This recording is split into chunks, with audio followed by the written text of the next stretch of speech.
Hi everyone, Comic Mike here with another video. And today we're going to continue my number one obsessions, Bronze Age in DC. Uh, these ones are also some underappreciated or some titles probably forgotten that no one really looks for, but some of them are pretty good. So let's take a look at the first book of today. Richard Dragon, Kung Fu Fighter number one from 1975. Now, this is Richard Dragon's first appearance. Later on in this series, you got introduced to Lady Shiva and Bronze Tiger. This ran roughly 18 issues, created by Dennis O'Neil and Jim Barry. This character is actually adapted from a novel from 1974 called Dragon's Fists, which was created also by Danny O'Neil, and I guess the idea was brought to comic book form. In the 70s, Kung Fu was really popular. There was a lot of Kung Fu movies, Bruce Lee and several other Kung Fu movies. It's like that song says, everyone was Kung Fu fighting in the 70s. Also, probably Marvel also because they had their character Shang-Chi. So DC wanted to have like a version, like a Kung Fu version for their own title.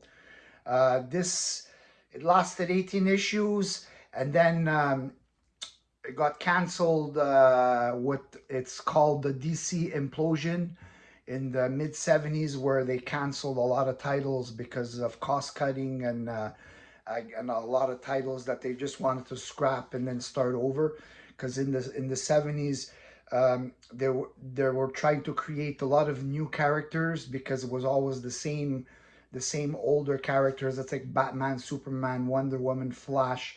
So they wanted to expand and create new characters. Next, we have Claw the Unconquered number one from 1975. Ernie Chan artist. This is the first appearance. Ran 12 issues. 13 and 14 were written, but were later published in a title called Cancelled Comics Cavalade number one from 1978. This also was part of the DC implosion, where canceled titles.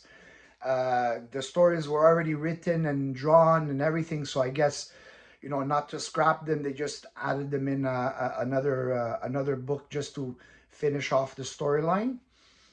His powers, basically, he's like a barbarianish kind of, like a character in like prehistoric time. He's a master swordsman, and he has a magical claw, which gives him like special powers. The character was later revived in 1981 in issues 48 and 49 of Warlord. And then after that, I don't believe he made any other appearances. Still, a good book to have from the Bronze Age, forgotten title. No one really looks for that. You can get it pretty inexpensive. Next, we have Hercules Unbound. This is DC's version of a Hercules. I mean, a lot of different companies had a version of Hercules. I mean, Marvel had a version of Hercules. Charlton had a version of Hercules in the 60s. But the first adaptation of Hercules in DC Comics, it appeared in All Star Comics number 8, part of a Wonder Woman storyline. Later appeared in 1960s Wonder Woman and Superman comics, and then came back out in the 70s, 1975, and this ran roughly around 12 issues, and also was axed from the DC implosion.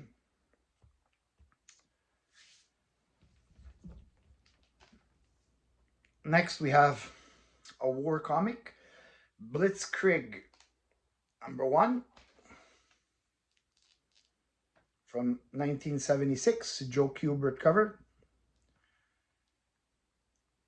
Now, in the mid 70s, war titles weren't um, the most popular at the time, but there was a few. This one didn't last very long, ran roughly 5 issues. DC wanted to take a different spin on the war stories by this one here, putting it through the eyes of the enemies. So this like is like sort of in the eyes of the version of the Nazis. Probably wasn't a very popular idea. Obviously, it ran 5 issues, so it didn't seem to work very well. So this title got axed pretty quickly. These ones, in a high grade, they do go for a little bit. Because I guess for the collectors of war titles or Nazi titles covers, this is like one that they like to have in their collection.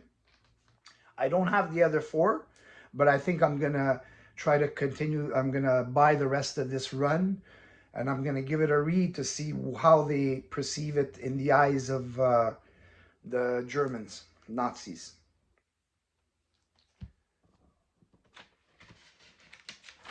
Next, we have Secret Society of the Supervillains #1 from 1976. Ran about 15 issues. This one here has, they tried to assemble a group of villains. It could have been like, um, let's say from the cartoon, the Super Friends, where they had the Legion of Doom, which was a group of villains that were fighting usually it was the Justice League.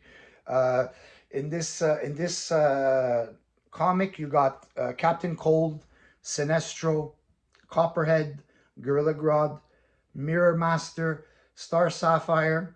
Now this is a later version of Star Sapphire. So it's not the original one from I believe it was the 60s, where she came out and appeared in Green Lantern. As if I'm wrong, somebody correct me in the comments. It's a nice high grade copy. You know, 15 issues. It's easily obtained. 15 issues uh, for titles that there's not too many. And #1 in a high grade goes for a little bit. The rest of them you could probably get them at a pretty decent price. Try and find somebody that has maybe a lot for sale that you can buy like a bunch of them at the same time. Save on shipping. And next we have The Ragman from 1976, #1, Joe Kubert cover. His name is Rory Regan, dressed in raggy clothes. He gains power through electricity. Strange character. I haven't read this one yet. I know that they did a version of him on one of the WB TV shows or something. I'm not 100% familiar with this character. This is the origin and the first appearance. And that one ran only 5 issues. Another title that got axed from the DC implosion. And last, we have one of my favorite TV shows from the 70s, Welcome Back, Kotter. Now, this is just a humor comic based on high school kids from the 70s. This one ran 10 issues. Jack Sparling and Bob Oskner artists. This is basically just stories of the Sweat Hogs, which were the gang, a remedial English, and they were really funny characters. Yeah, okay, this is the principal, Mr. Woodman, obviously Mr. Cotter, the teacher, and then you had Vinnie Barbarino, who was John Travolta. You had Washington, Juan Epstein, Arnold Horshack. Each of these characters had their own quirks that made them funny. Really interesting TV show. If somebody has a chance, watch some of the old TV shows. You'll understand why this show was really popular in the 70s. So this one, they're not expensive books. You can pick up these pretty inexpensively.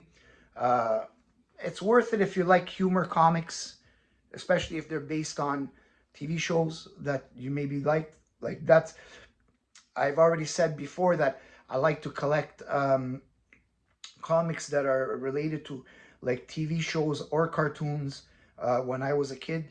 It just brings me like some nostalgia back for me, and a lot of people do the same thing. So that's what it is. So that's it for this video.